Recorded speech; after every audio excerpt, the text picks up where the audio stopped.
Nous avions précédemment vu en ce qui concerne l'effondrement de l'Empire ottoman. Premièrement, nous avions traité sur l'Euphrate et son symbolisme. Et ensuite, nous avions montré l'autel d'or qui est dans le ciel et la voix qui sort du milieu des 4 cornes de l'autel.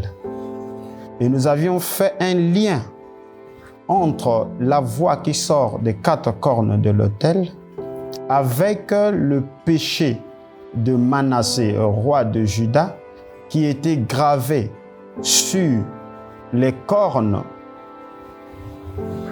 de l'autel avec le diamant.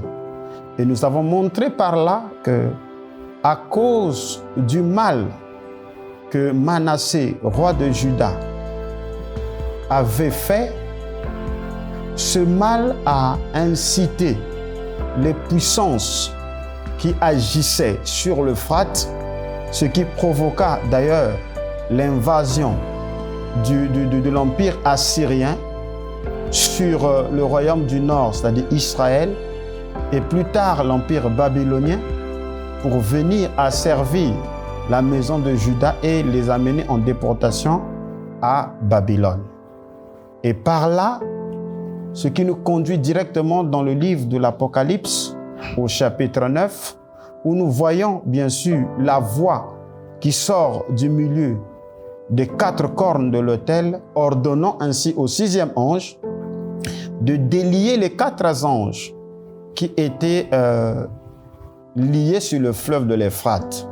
Donc nous nous retrouvons pratiquement sur le même cadre de figure où les esprits qui autrefois étaient enchaînés au bord du fleuve de l'Euphrate reçoivent l'ordre d'agir à nouveau en parallèle ou sous forme de pour typifier ou accomplir ainsi ce qui était arrivé au peuple d'Israël et maintenant arrive à nouveau au temps de la fin sur les nations. Et souvenez-vous, comme dit Frère Branham, que les trompettes, ce sont des événements qui traitent la politique des nations. Et ceci a pour un but précis, c'est traiter avec Israël, pousser Israël à revenir dans sa patrie. Voilà pourquoi nous avions développé plus tard que effectivement ces 4 anges qui sont liés au bord de l'Euphrate avaient 3 interprétations. Premièrement, nous avons montré que ceci concernait aussi les 4 sultanies de l'Empire ottoman. Et plus tard, nous avons montré aussi que selon le prophète, dans la fête des trompettes, il nous a montré que c'est la venue des dictateurs lors de la Deuxième Guerre mondiale, précisément avec Hitler, avec Mussolini, avec Franco et avec Staline. Mais comme Dieu est un Dieu de dualité, suivant les principes que nous avions développés dans la pastorale, nous avions aussi montré qu'en ce temps de la fin, aux 40 ans après l'ouverture des sceaux, ces anges ont aussi agi sous la forme de la coalition occidentale menée par les USA, qui était constituée par les USA, la Grande-Bretagne, la Pologne et l'Australie. Ce sont ces puissances ou ces 4 nations qui se sont acharnées pour mettre fin à la puissance militaire de Saddam Hussein, qui fut le président de l'Irak. Et souvenez-vous que, effectivement, l'Irak est traversé par l'Euphrate, parce que l'Irak est situé précisément au même endroit où était l'empire de Babylone de Nebuchadnezzar. Raison pour laquelle nous revenons en ce jour, effectivement pour faire un lien qui existe entre la manifestation ou le temps assigné à ces anges dans leur activité de destruction avec la clé qui se trouve dans Ézéchiel chapitre 4. Parce qu'en effet, Ézéchiel chapitre 4 l'a fait allusion au siège de Jérusalem. Ézéchiel chapitre 4 annonce de façon symbolique le péché de la maison d'Israël et le péché de la maison de Juda. Et aussi Ézéchiel chapitre 4 est une clé très très importante pour comprendre la problématique d'Apocalypse chapitre 9. Raison pour laquelle je vous invite à prendre place et à suivre si calmement le développement de ce qui va s'en suivre.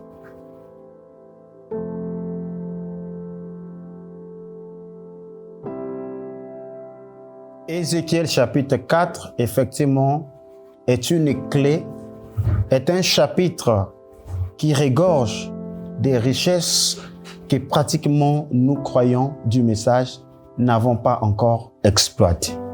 Voyez-vous? Raison pour laquelle, avant d'avancer, je vous invite à faire la lecture, effectivement, de ce chapitre si riche, si profond en énigmes. Ézéchiel chapitre 4, le verset 4 jusqu'au verset 8, la Bible dit: « Puis, couche-toi sur le côté gauche, mets-y l'iniquité de la maison d'Israël, et tu porteras leur iniquité autant de jours que tu seras couché sur ce côté. Je te compterai un nombre de jours égal à celui des années de leurs iniquités. 390 jours. Tu porteras ainsi l'iniquité de la maison d'Israël. Quand tu auras achevé ces jours, couche-toi sur le côté droit et tu porteras l'iniquité de la maison de Juda pendant 40 jours. Je t'impose un jour pour chaque année. Tu tourneras ta face et ton bras nu vers Jérusalem assiégée, et tu prophétiseras contre elle. Et voici, je mettrai des cordes sur toi, afin que tu ne puisses pas te tourner d'un côté sur l'autre, jusqu'à ce que tu aies accompli les jours de ton siège. Voyez-vous que ici, nous rentrons dans la matière de l'épouse. Donc, il y a une certaine symbiose entre le livre d'Ézéchiel, le livre de Jérémie, le prophète, et la prophétie de Daniel. Donc, ces livres ont une certaine complicité ou une juxtaposition que si Dieu vous ouvre les yeux, c'est là que vous comprendrez effectivement les déclarations de William Branham qui dit: c'est à l'ouverture des sceaux que la Bible est devenue un livre nouveau. Frère Branham a vécu ce mystère parce que le mystère qui s'accomplit à l'ouverture des sceaux, c'est qu'il y a l'illumination prophétique. Parce que le mystère, le grand mystère du troisième pôle, j'aimerais te faire connaître cela, c'est l'illumination. Le Seigneur Jésus-Christ a eu deux phases d'enseignement dans son ministère terrestre. Premièrement, il a enseigné les disciples pendant 1260 jours ou 42 mois ou un temps de temps et la moitié d'un temps qui est 3 ans et demi, à l'issue desquels il fut ressuscité. Mais à sa résurrection, il entra dans la troisième phase de son ministère, qui est le Jésus-Christ ressuscité, Jésus-Christ glorifié. Et dans cette phase, il a soufflé sur les disciples, qui était une phase préparatoire pour les introduire, eux aussi les disciples, dans leur troisième phase, qui était le baptême de feu et de l'esprit. Et ce qu'il fait pendant les 40 jours, c'est qu'il leur ouvrit l'esprit afin qu'ils comprisent les Écritures. Et la Bible dit que quand il ressuscita dans Luc 21, ou Luc 24 plutôt, sur le chemin d'Emmaüs, il a reproché la dureté du cœur aux disciples, la lenteur dans la compréhension. Il a dit aux hommes sans intelligence. Voilà pourquoi Frère Branham, dans Christ est révélé dans sa propre parole, il nous dit que nous sommes à l'âge de la vue prophétique. Et il n'y a pas d'autre faculté qui traverse la vue en dehors de l'intelligence. Et Christ, c'est lui-même qui vient dans cette intelligence afin que nous puissions connaître le véritable. Et nous sommes dans le véritable. Donc le troisième pôle du Seigneur Jésus-Christ, c'était la précision des Écritures aux disciples. Voilà pourquoi la Bible dit, commençons par la loi de Moïse, les prophètes et les psaumes, il leur montra ce qui le concernait. J'aime Frère Branham, dans les événements modernes rendus clairs par la prophétie, dit, voyez-vous lui, la parole faite chair, citant la parole écrite le concernant. Donc, il n'a pas fait pression sur eux. Il les a montrés à travers les Écritures ce qui le concernait. Et Frère Branham appelle cela les événements modernes rendus clairs par la prophétie. Donc, prêcher le message du temps de la fin, c'est aussi prêcher les événements modernes rendus clairs par la prophétie. Voilà pourquoi le prédicateur du Troisième Testament est un prophète. Parce qu'il a en lui le témoignage de Jésus, et le témoignage de Jésus est l'esprit de la prophétie. C'est ça ce qui fait de nous des hommes plus élevés que les autres de la terre. Parce que nous sommes à la fin de la dispensation ou à la fin du temps de règne des nations. Et Frère Branham me dit qu'à la fin du temps de règne des nations, ceux qui avaient le secret de la destruction de l'empire babylonien, c'était un prophète avec ses compagnons, c'est-à-dire Daniel et les 3 Hébreux. Et Daniel, en hébreu, fait Dieu juge. Voilà pourquoi Dieu a suscité un prophète en ce temps de la fin qui est venu avec l'onction du jugement, accomplissant ainsi la dernière partie, le verset 2 d'Ésaïe 61, non pas pour introduire les années de grâce, mais pour introduire le jour de vengeance. Donc nous sommes à l'introduction du jour de vengeance, qui est la dispensation du jugement, qui est la 7e. Et il y a Daniel qui est là, mais il n'est pas seul. Il est avec ses compagnons. Voilà comment se termine Babylone. Voilà pourquoi nous traitons ici la problématique de Babylone. Donc, les trompettes sont inclus effectivement dans la période que Jésus-Christ appelait dans Luc 21, le verset 24, la plénitude ou le temps des nations.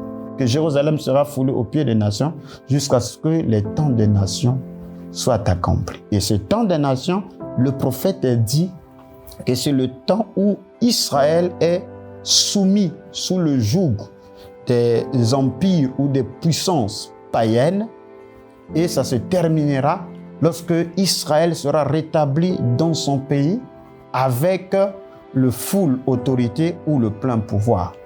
Voilà pourquoi, mon frère, lorsque nous commençons à traiter ces choses, je pense que c'est ça ce qui produit la foi de l'enlèvement, parce que la foi de l'enlèvement nous indique le temps qu'il fait. Et Frère Branham dit que si vous voulez savoir l'heure qu'il est, il faut observer la position d'Israël.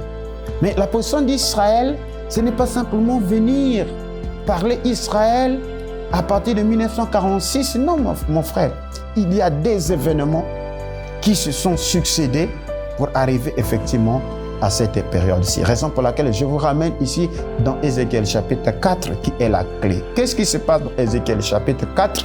Ézéchiel fait partie des déportés qui sont allés dans la deuxième vague, parce que la déportation s'est faite en 3 vagues. La première vague de 606 dans laquelle les princes Daniel et les 3 Hébreux sont partis. La deuxième vague, c'est la vague des cadres dans laquelle se fait partie Ézéchiel. Et la troisième vague, c'est la vague des ouvriers et tout ça. Donc Ézéchiel est un prophète avant et après, pendant et après la déportation.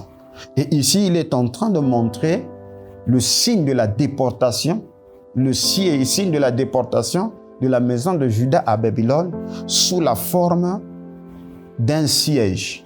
Et Dieu ici l'impose. Il dit que je te donne un signe à manifester vis-à-vis de mon peuple, c'est que tu te pencheras du côté gauche pendant une période bien déterminée de 390 jours. Et quand tu finiras par te pencher du côté gauche pendant 390 jours, tu te pencheras à nouveau pendant 40 jours. Ainsi, pendant les 390 jours, tu porteras le péché de la maison d'Israël, c'est-à-dire le royaume du Nord, et je t'impose un jour pour une année. Et souvenez que nous sommes en prophétie. Et ce principe-là, Dieu l'avait donné à Moïse lors de l'exploration de la terre promise par des espions. Et il leur dit dans Nombre 14, le verset 34, que de la même manière que vous avez parcouru, exploré le pays en 40 jours, vous payerez la peine de vos iniquités pendant 40 années, un jour pour une année. Et ici, ce même principe réapparaît pour dire que les 390 jours pendant lesquels tu seras penché du côté gauche sera 390 années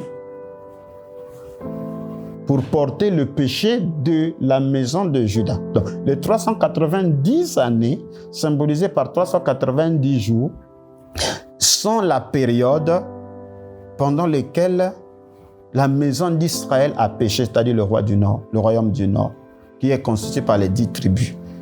Et de l'autre côté, le côté droit, que symbolisé par la maison de Juda ou le royaume du Sud, le royaume de Juda, tu te pencheras à droite pendant 40 jours qui représentent les 40 années effectivement. Donc c'est un principe prophétique que Dieu va encore utiliser plus tard effectivement dans Daniel 9 parlant de ce 70 sabbats ou de ce 70 semaines de Daniel que vous connaissez dans le langage ecclésiastique ou théologique du message. Donc, voyez-vous que ici, Daniel chapitre 4 est une clé. Pourquoi je parle de la clé?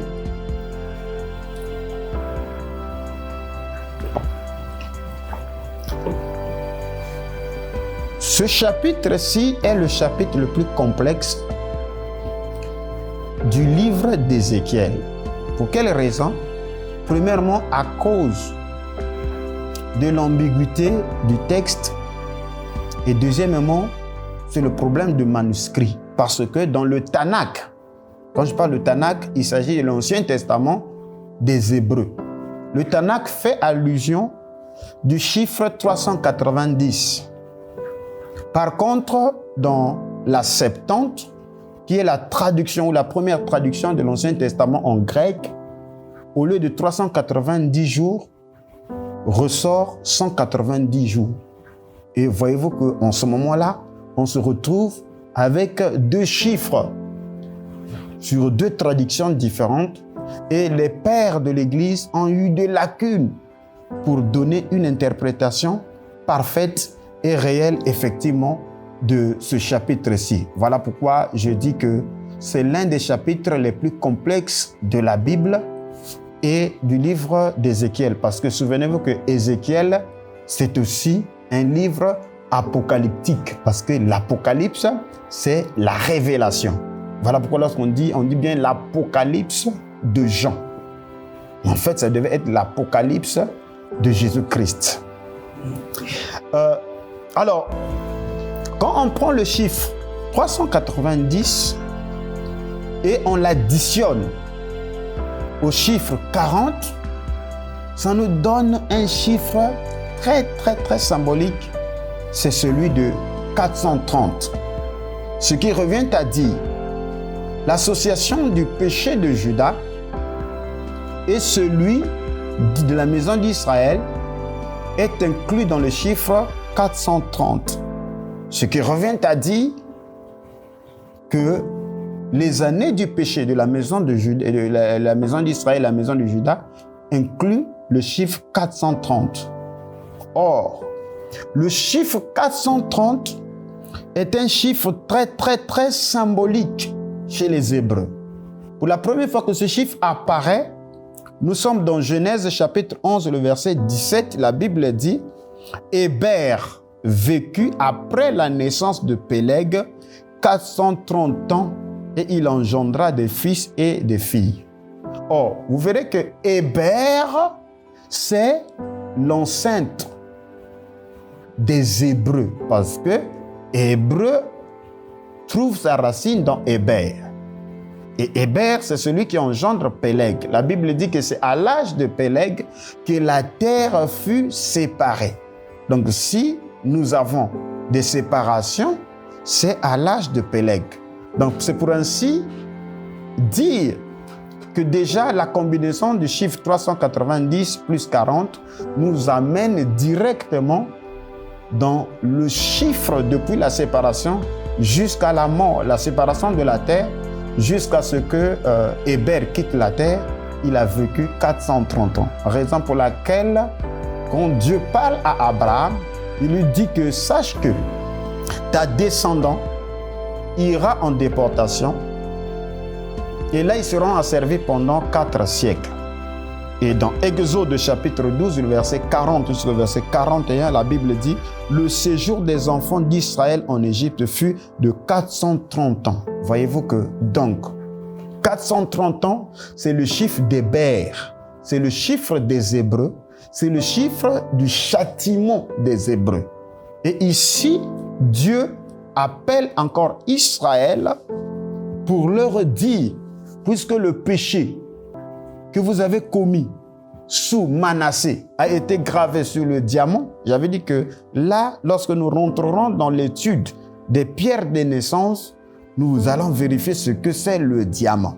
Pour quelle raison Dieu a écrit le péché, a gravé le péché d'Israël, de Juda, sur les cornes de l'autel avec du diamant. Donc, la gravité de ce péché, Dieu l'a scellé à nouveau sur le chiffre 430. Et ce chiffre 430 met en évidence le temps de la servitude des Hébreux. Raison pour laquelle, dans Lévitique 23, il a parlé là des fêtes. Et il parle des lois des sabbats. Et dans Lévitique 25, il parle de l'alliance scellée avec Israël en rapport effectivement avec le pays promis, dans lequel il établit des principes sabbatiques, des années sabbatiques et même des années de rédemption ou de jubilé. Mais après les années de jubilé s'ensuit Lévitique 26, qui est le châtiment ou les 7 châtiments que Dieu devait infliger à Israël au cas où ils arrivaient à désobéir, à se méconduire, à retomber dans les péchés dont Dieu avait interdit, c'est-à-dire l'idolâtrie. Donc quand Israël tombe dans l'idolâtrie, Dieu les châtie 7 fois. Et j'avais dit que ces 7 châtiments de Lévitique 26 ne sont autres que les 7 trompettes que l'Apocalypse de Jean fait allusion, ou les 7 fléaux, ou les 7 coupes si vous le voulez. Voyez-vous, ces choses-là sont écrites de façon fine. Il faut effectivement une certaine finesse pour mettre le lien de chaque élément de la parole afin que le puzzle soit au complet. Or, ce qui est annoncé dans Lévitique 26 est la même chose qui est annoncée dans Deutéronome 28. Voilà pourquoi vous verrez que dans Lévitique 26, ça commence par les bénédictions, si Israël obéit, et ça se termine par les malédictions. Pareillement, dans Deutéronome 28, ça commence par des bénédictions, du verset 1er jusqu'au verset 14, mais après le verset 14, ce sont une suite de malédictions qui vont s'en suivre. Et le dernier niveau du châtiment divin, ça sera l'exil. Mais écoutez ce que Dieu dit dans Deutéronome 28, le verset 68. La Bible dit « Et l'Éternel te ramènera sur des navires en Égypte, et tu feras ce chemin dont je t'avais dit, tu ne reverras plus. Tu ne le reverras plus.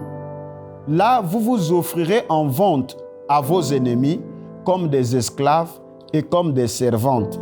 et il n'y aura personne pour vous acheter.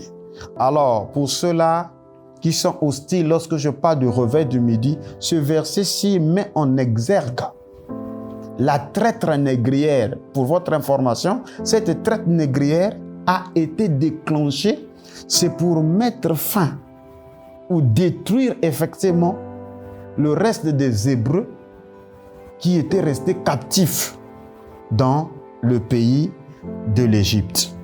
Alors, vous voyez que le chiffre 430 est le chiffre d'Héber. C'est le chiffre des Hébreux. C'est le chiffre de la maison d'Israël. C'est un chiffre pour leur châtiment. Et là, Dieu dit que lorsqu'ils arriveraient à faire ainsi, ils repartiront sur des navires en Égypte, faire le même chemin dont Dieu les avait dit, vous ne retournerez plus sur ce chemin-là, à moins que vous commettez les plus graves erreurs. Et dans Osée chapitre 9, le verset 3, la Bible dit que Éphraïm repartira dans le pays d'Égypte. Voyez donc, c'est pour que vous puissiez comprendre qu'effectivement, le temps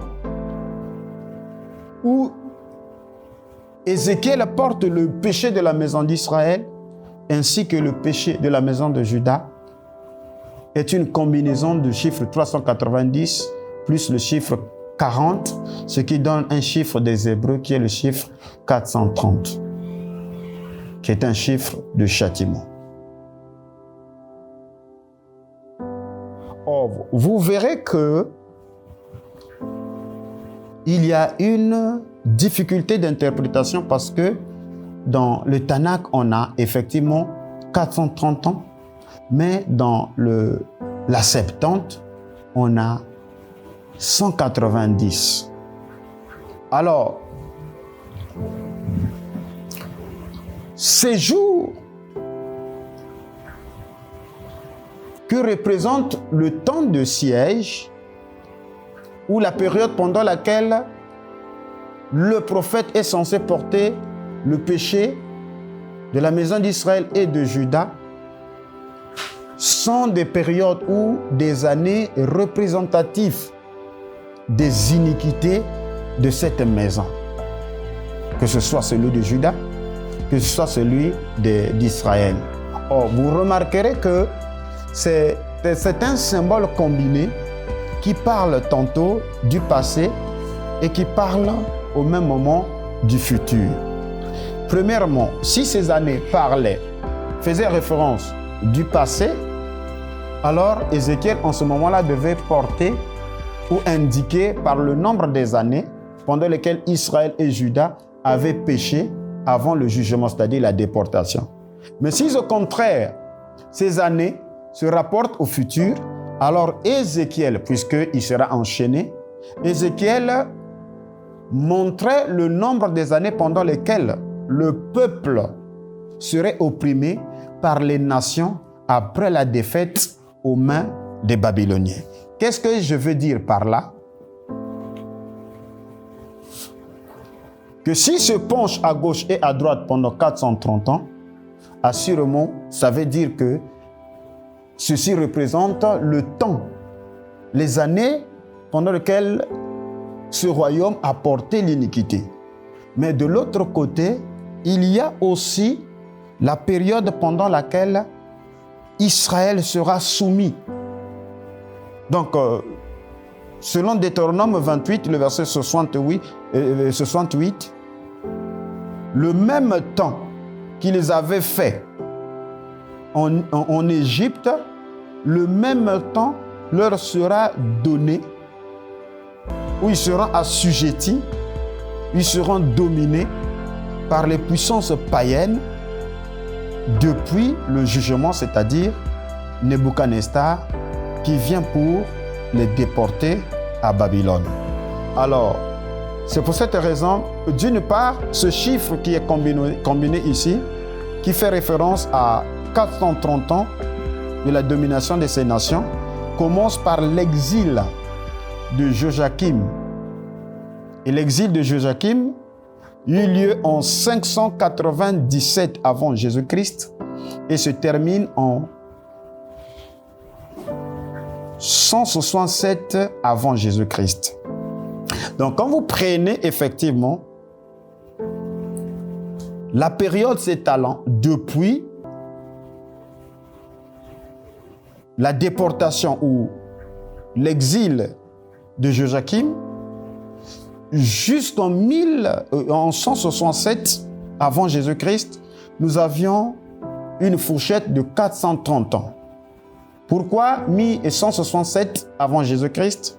Parce qu'en 167 avant Jésus-Christ, c'est l'année du début de la révolte de la famille des Maccabées. Entre-temps, les Juifs étaient revenus de l'exil, mais ils avaient été assujettis, sont restés assujettis aux rois étrangers, comme ceux de la Perse et ceux de la Macédonie, c'est-à-dire l'Empire grec,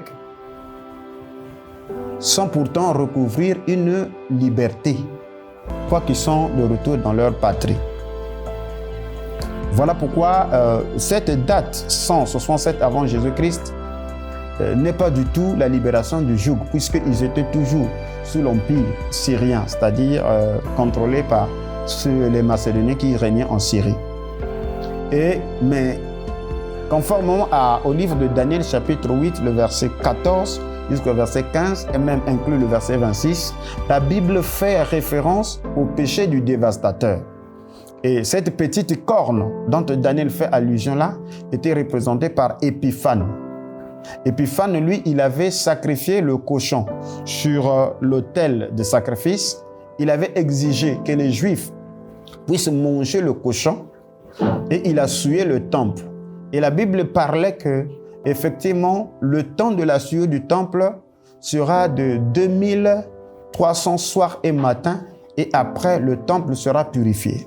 Donc, cet événement que Épiphane qui avait fait souiller le temple, c'est ce qui provoqua la révolte des Maccabées, qui, effectivement, après ce temps prophétique de Daniel 8, ont fini par purifier le temple.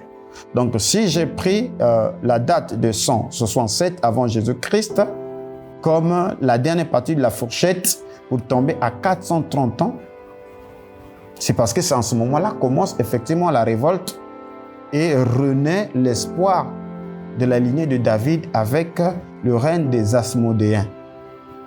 Je crois que je reviendrai là-dessus lorsque nous traiterons la question profonde des Juifs. Donc, nous avons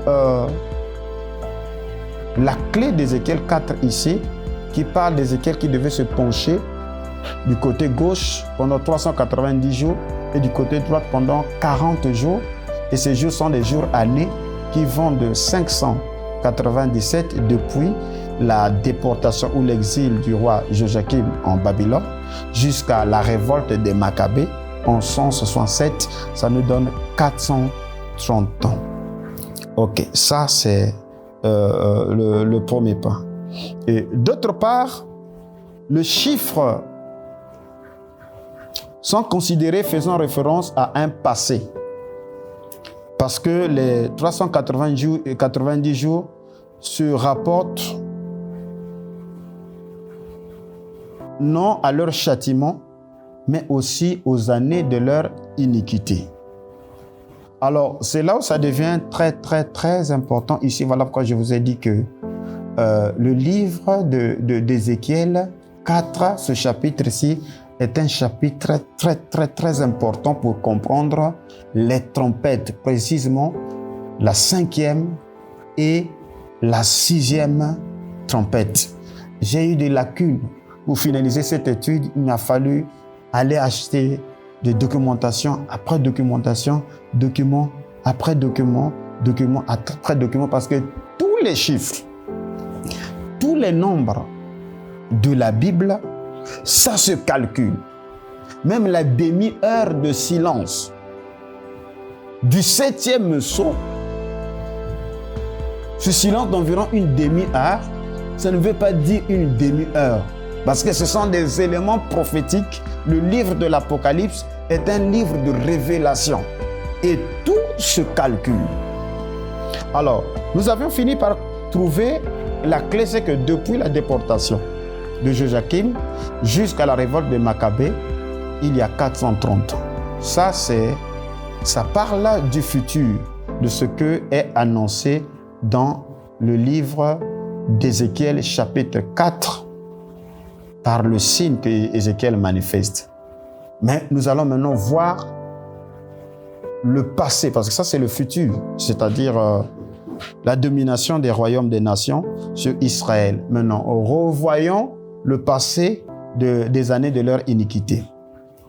La chronologie du livre de Rois montre que il s'est écoulé 390 ans depuis la division du royaume sous Jéroboam jusqu'à la deuxième prise de Jérusalem, c'est-à-dire en l'an 586. Cette date-ci, vous allez retrouver cette date dans les 70 semaines de Daniel. Alors, ce qui nous amène à comprendre que depuis le péché de Bethel, ou l'instauration de l'abomination ou de l'idolâtrie par le premier roi de la maison d'Israël, qui est Jéroboam, jusqu'à la prise de Jérusalem, la deuxième fois, parce que Jérusalem a été pris pour la première fois en 606, où Nebuchadnezzar a amené la famille royale, mais Jérusalem, où la ville n'a pas été incendiée en 606, la ville a été incendiée en 586, lors de la deuxième prise. Ce sont des éléments très clés. Voilà pourquoi il ne faut pas simplement étudier la problématique juive de façon superficielle. Il faut aller dans les profondeurs. Donc, depuis le péché de Bethel jusqu'à la prise de Jérusalem en 586, il s'est écoulé 390 ans, 94 ans, donc approximativement 390 ans. Voilà pourquoi Dieu avait dit à Ézéchiel, effectivement, tu vas te pencher de l'autre côté pour porter le péché de la maison d'Israël pendant une période précise de 390 jours ou 390 années.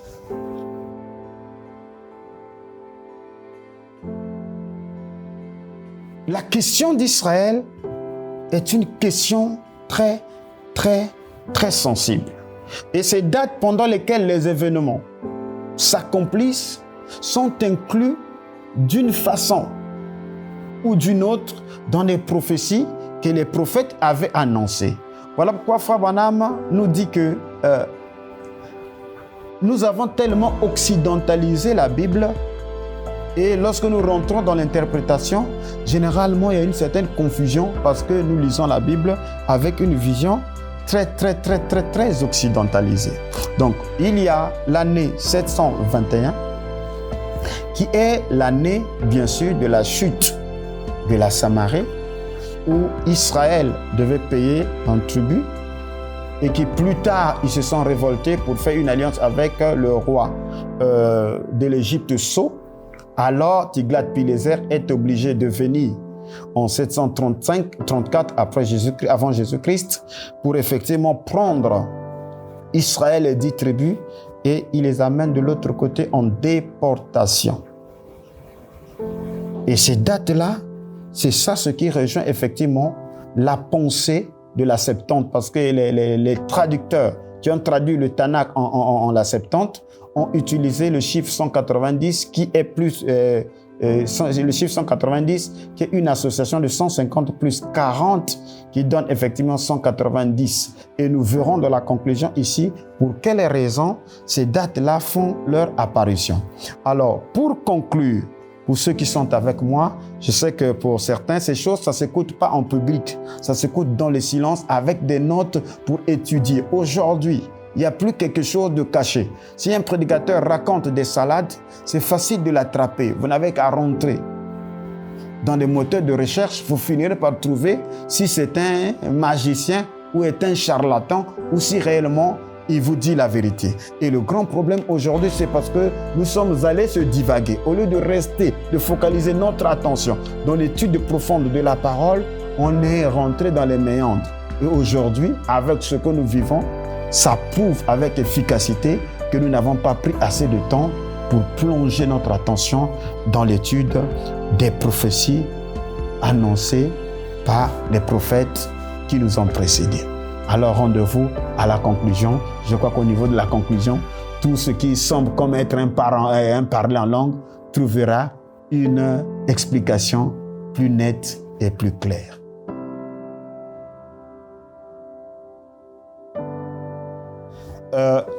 Pour conclure, nous avons dit que le chiffre 390 jours qui représente les années du péché de la maison d'Israël donne la division du royaume de Salomon comme point de départ, c'est-à-dire lorsque le prophète a prophétisé disant que le royaume de Salomon sera divisé et que 2 tribus seront assignées à Salomon et 10 tribus à son serviteur Jéroboam.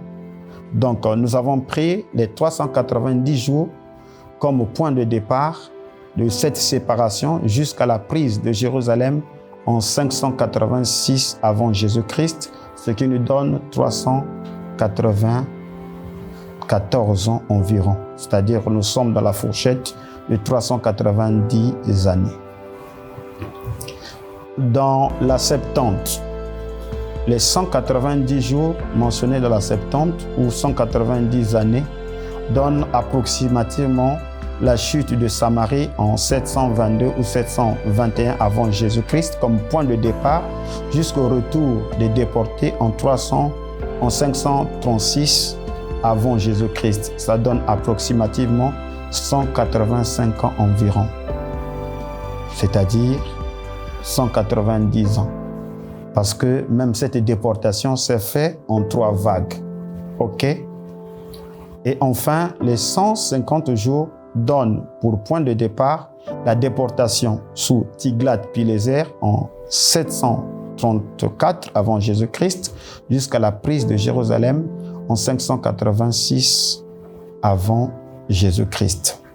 Maintenant, le lien, comme j'ai dit que Ézéchiel chapitre 4 était la clé pour mieux comprendre Apocalypse chapitre 9. Puisque nous sommes dans le mystère de la transplantation, il s'agit ici de Noé qui rentre dans l'arche le 17e jour du second mois, qui sortira dans l'arche après 360 jours, c'est-à-dire une année plus tard.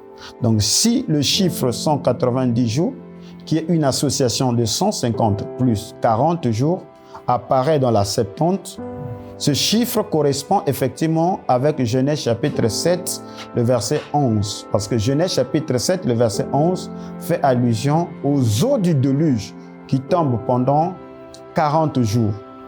Et Genèse chapitre 4 se termine avec, Genèse chapitre 7 se termine avec le verset 24 qui parle du grossissement des eaux pendant 150 jours. Voilà pourquoi je vous ai montré que la combinaison dans la Septante du chiffre 150 plus 40 qui donne 190 jours se retrouve dans le mystère de la transplantation de Genèse chapitre 7, le verset 11.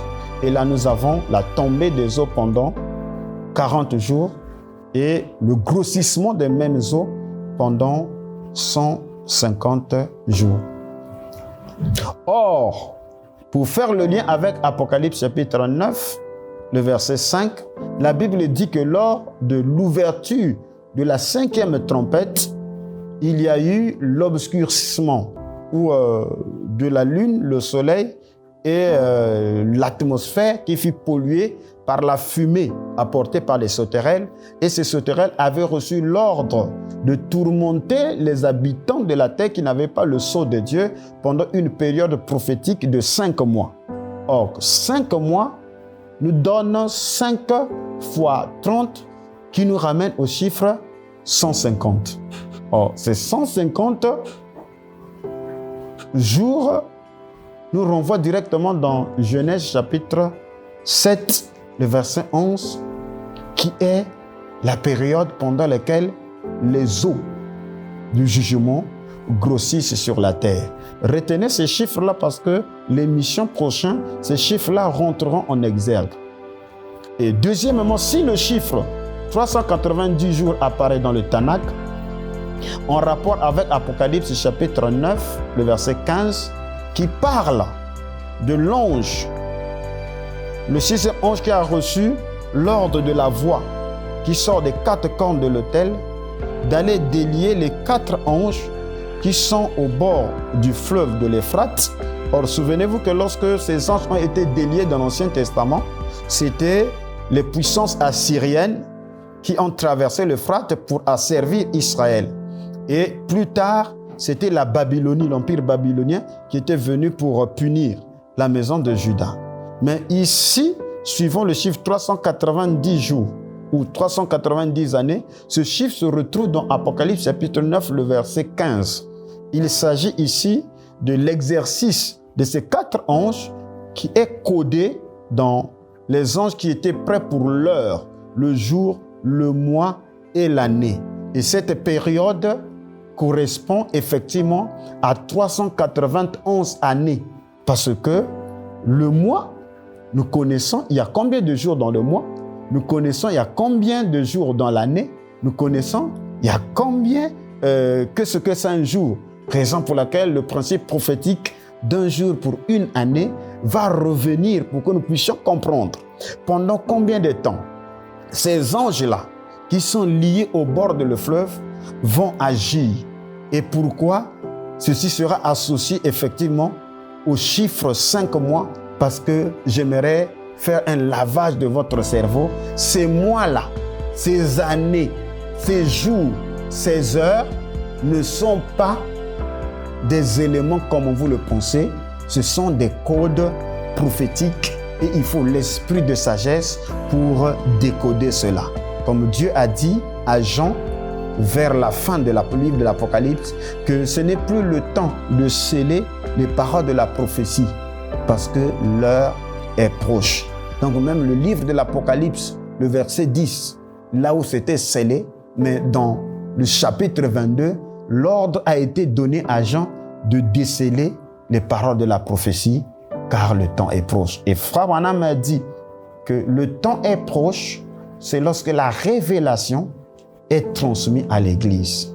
Ce que je viens de développer sur le signe, William Branham en a parlé dans des prédications comme un vrai signe passé inaperçu. Dans la prédication, le signe de sa venue, Frère Branham a fait allusion au signe d'Ézéchiel chapitre 4. Pour les raisons de temps, je crois que les infographes vont vous afficher la citation et vous aurez tout le temps d'étudier si profondément les paroles de la prophétie. Mon seul conseil, c'est que ne raisonnez pas du genre que Frère Branham a tout dit. Effectivement, Frère Branham a tout dit. Mais en ce qui concerne les trompettes, Frère Branham nous a dit de repartir dans la Bible parce que c'est un enseignement profond. Selon le prophète, il dit qu'il n'a même pas effleuré. Il nous dit qu'il reviendra sur ces trompettes pour mettre en exergue ces différentes guerres qui se sont succédées au cours des âges. Et ces guerres suivaient les âges de l'Église, ça suivait les sceaux. Donc, c'est ce qui nous amène à combiner l'écriture, la vision, l'histoire et les âges de l'Église pour avoir ainsi dit le Seigneur, selon le prophète. Au reste, que le Seigneur Jésus-Christ vous bénisse.